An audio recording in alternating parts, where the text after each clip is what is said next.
Assalamualaikum. So pada petang ni Cikgu HANi ingin share bagaimana kita nak share playlist video PJPC ke dalam Google Classroom. Okay.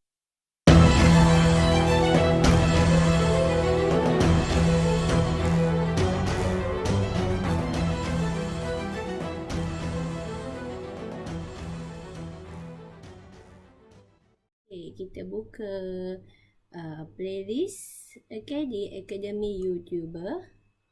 Akademi YouTuber, Senarai playlist, and then katalah Cikgu HANi ingin berkongsi tentang sains PT3 pada anak murid Cikgu HANi. So klik pada Google Classroom.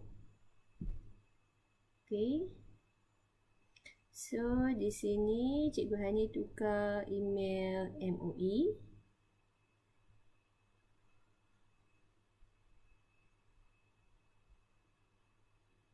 So katakanlah nak share kepada kelas 2C.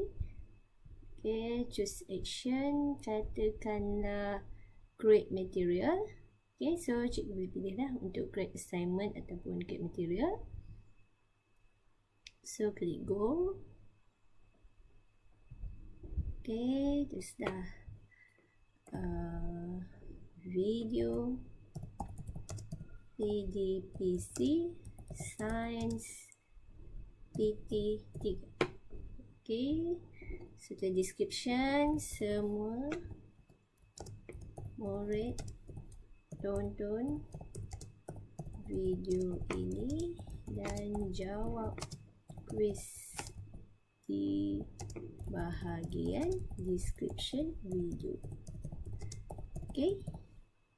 Contoh ya. So katalah Cikgu HANi ajar 2 kelas lain kan. So kita pilih kelas lain. So all student. Kelas sini kita masuk topik.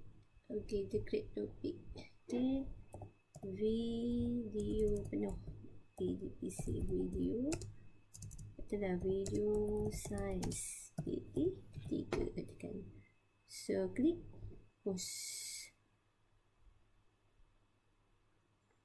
So kita boleh view.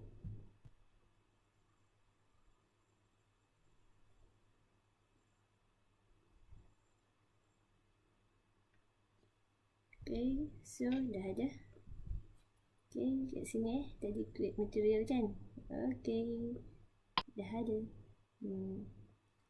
Ataupun kalau kita tak nak letak create material jadi, so kita klik back ya. Tadi Cikgu HANi ada buat pada announcement. Announcement pun boleh.